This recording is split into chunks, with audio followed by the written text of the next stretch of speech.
Hi friends, இன்னைக்கு வந்து பாத்தீங்கன்னா vintage frame தான் வந்து மேக் பண்ண போறோம். and நான் கலெக்ட் பண்ணி வச்சிருக்கிற அந்த posters எல்லாமே வந்து இந்த ஃப்ரேம்ல வந்து ப்ளேஸ் அவுட் பண்ணிருக்கேன். பார்க்கிறதுக்குமே ரொம்பவே வந்து சூப்பரா வந்திருக்கு.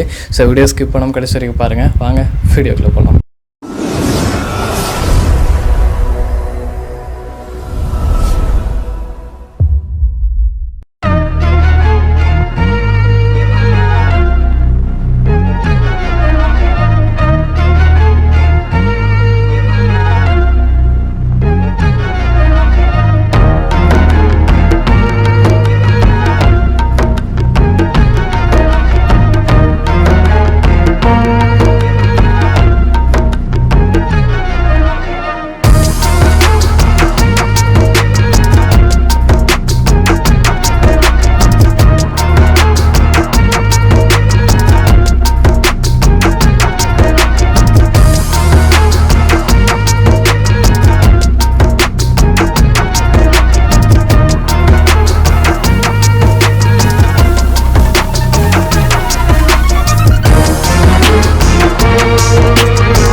ரிசல்ட் பார்த்துருப்பீங்க. ஸோ இந்த விண்டேஜ் ஃப்ரேம் எப்படி இருக்குது அப்படின்னு மறக்காம கமெண்ட் பண்ணுங்க. அண்ட் செலக்டிவாக பார்த்தீங்கன்னா இந்த போஸ்டர்ஸ் எல்லாமே கூகுளில் இருந்து தான் எடுத்தேன்.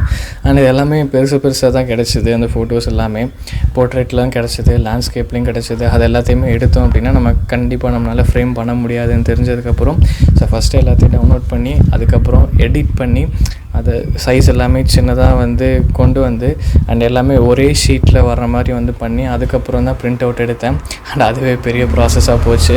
ஏன்னா கிளாரிட்டிஸ் எல்லாது கம்மியாச்சு அண்ட் அதிகமாச்சு. ஸோ எல்லாத்தையுமே ஈவனாக பேலன்ஸ் பண்ணி கொண்டு வந்தேன். அண்டு சூப்பராக வந்திருந்தது. ஆனால் அண்ட் எல்லாமே அந்த போஸ்டர்ஸ் எல்லாமே பார்க்குறதுக்குமே சூப்பராக இருந்தது. அண்ட் அவ்வளோதான். ஸோ நீங்கள் தான் பார்த்துட்டு சொல்லணும் எப்படி இருக்குது அப்படின்ட்டு. இதே மாதிரி ஒரு இன்ட்ரெஸ்டிங்கான ஒரு மீட் பண்ணுறேன். அடுத்த பர்ஃபெக்ட் கிரியேட்டர் தான். பாய்.